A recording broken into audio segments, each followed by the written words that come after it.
시청자 여러분 안녕하십니까. 여러분의 경제적 통찰력을 길러주는 경제아카데미입니다. 지금부터 오늘의 경제아카데미 방송을 시작하겠습니다. 오늘은 2020년 7월 24일 영남일보. 오늘의 제목은 풍경과 같은 녹색 낙원에서 영원의 삶 꿈꾸고 치유하다라는 제목을 가지고 정혜준 님의 정원 인문학 영국 풍경식 정원. 본 그림은 영국 피커 디스트릭트 국립공원의 전경의 사진이 되겠습니다. 절대 권력은 절대 부패한다. 프랑스 대혁명으로 루이 16세가 콩고드 광장의 단두대에서 공개 처형을 당하면서 이성의 세기 17세기는 막을 내립니다. 유럽 역사에서 는 물론 세계에서 있어 프랑스의 대혁명은 정치 권력이 왕족과 귀족에서 시민 계급으로 옮겨가는 근대적 전환점이 됩니다. 바다 건너 영국은 이미 1688년 무소불위의 절대 왕정과 결별, 피 한 방울 흘리지 않고 완성한 명예혁명으로 왕권을 헌법으로 제한하고 의회 민주주의를 출발시켰습니다.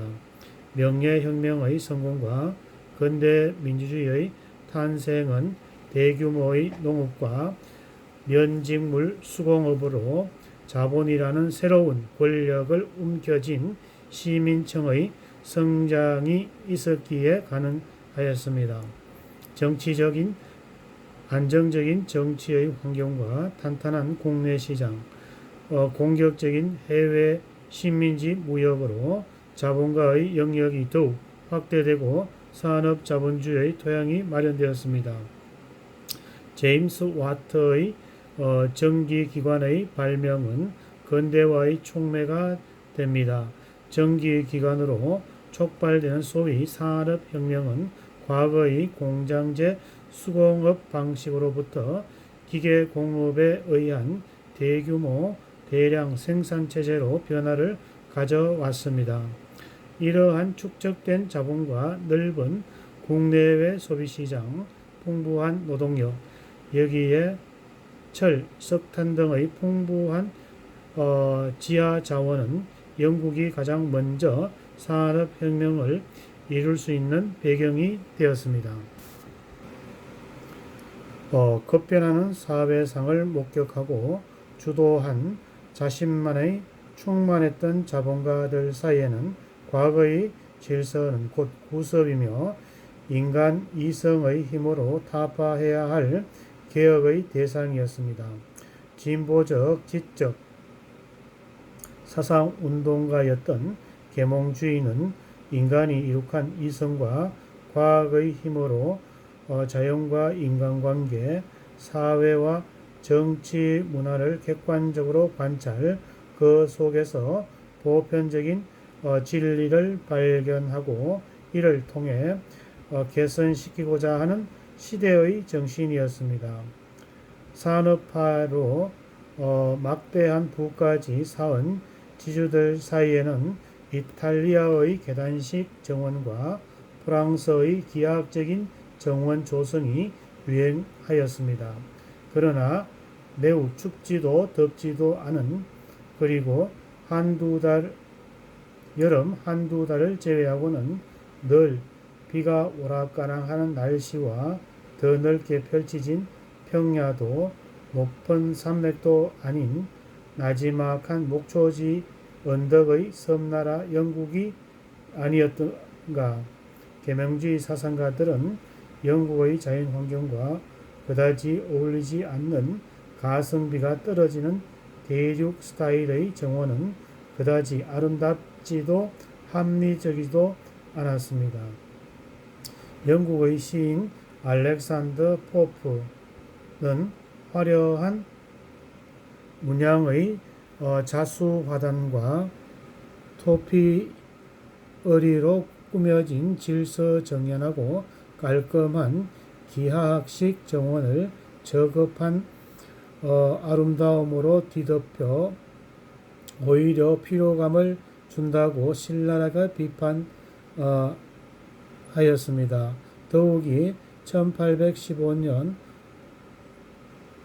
워터루 전투의 승리 이후 정치적으로나 경제적으로 해가 지지 않는 나라 팍스 브리타리카의 제국주의 국가로 성장하면서 고전주의를 표방하는 이탈리아와 프랑스의 정원은 영국의 진보적인 사상가에게 곧 구섭의 산물이었습니다. 그렇기에 그들만의 정원, 위대한 영국의 정원에 대한 욕구가 커져갔습니다.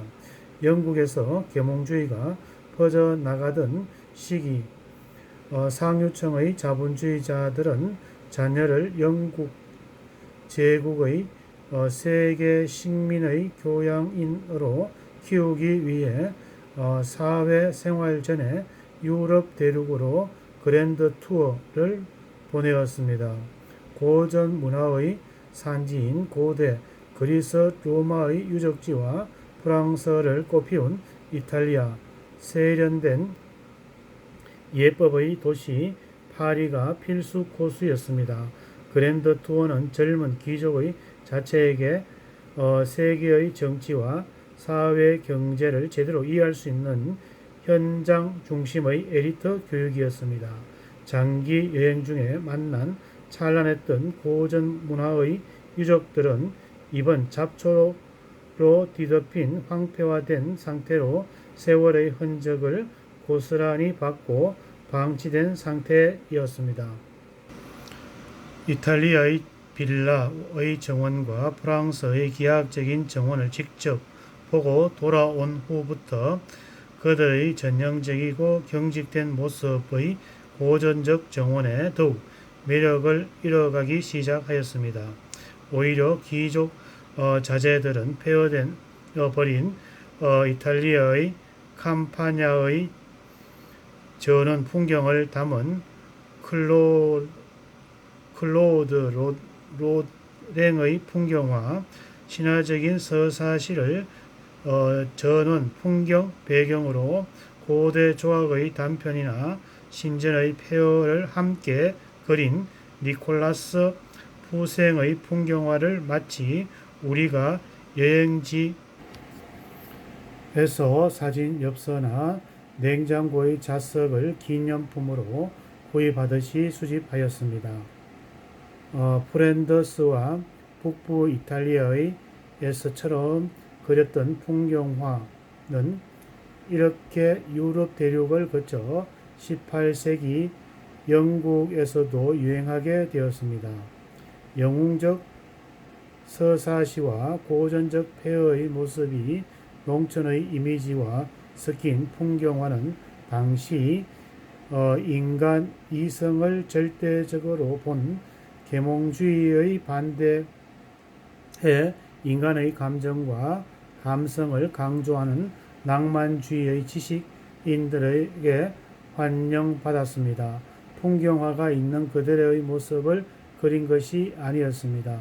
산과 강, 호수와 들판의 실제 풍경에 목장, 폐허로 남아있는 성이나 긴 연비 그리고 바람에 흔들리는 수목 등의 강조한 이상화된 자연을 표현하는 그림이었습니다. 당시 학자, 문인, 예술가들에게 있어서 자연은 예술품과 마찬가지로 아름다움을 가진 대상이었습니다. 이들에게 자연에서의 아름다움이란 풍경화 속의 자연처럼 길들여지고 정리되고 만들어진 것이었으며 반대로 그것이 원시적이거나 야생의 모습일 때에는 미학적인 관점에서 숭고미로 해석되었습니다.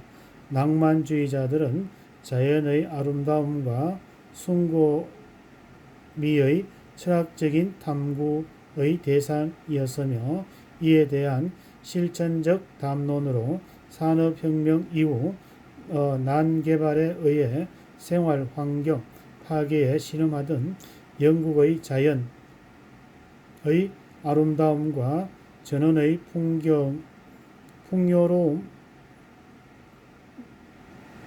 풍요로움 되찾아 줌으로써 치유하고자 하였습니다.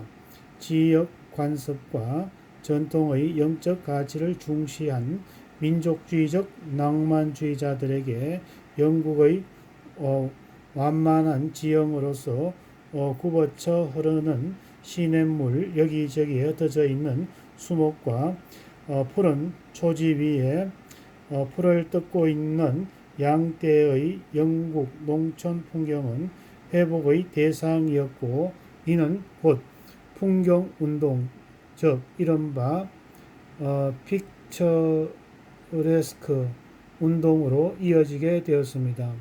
픽처레스크 운동에 있어 자연은 더 이상 인간에 종속되는 관계가 아니라 서로 우호적이며 동등한 관계였습니다. 전 원시인 윌리엄 세스톤은 정원의 자연미를 위해 풍경화 속의 그림처럼 아름다움은 물론 장엄함, 우울함과 같은 감정적인 요소가 있어야 한다고 주장했습니다. 자본가들은 자신이 소유한 대지의 구습이 되어버린 권위적인 모습의 프랑스식 정원, 직선을 지우고 편안한 곡선 위주의 풍경화와 같은 정원, 즉 풍경식 정원을 개조하였습니다.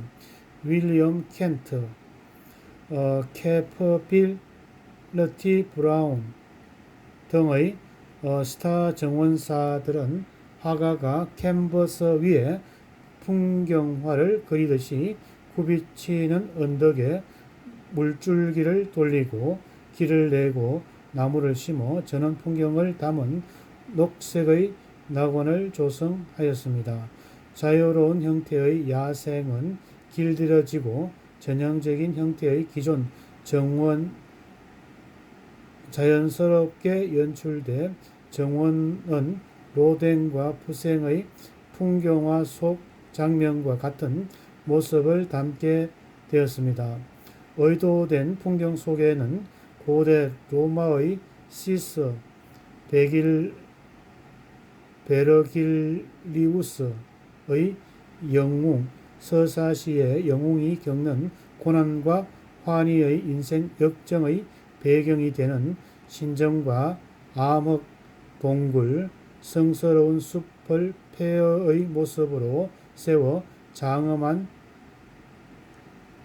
경관을 연출하였습니다. 이는 정원에 스토리텔링을 입혀 낭만적인 장소성을 부여하는 구도였으며, 더 나아가는 정원의 주인인 자본가의 지위를 로마인의 후예로 정당성을 부여하여 영웅의 삶에 빗대어 신격화하기 위한 숨은 의도도 있었습니다.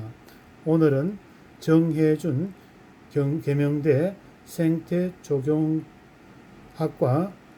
교수인 정혜준님의 내용을 가지고 살펴보았습니다. 풍경과 같은 녹색 낙원에서 영웅의 삶 꿈꾸며 치유하였다. 시민 계급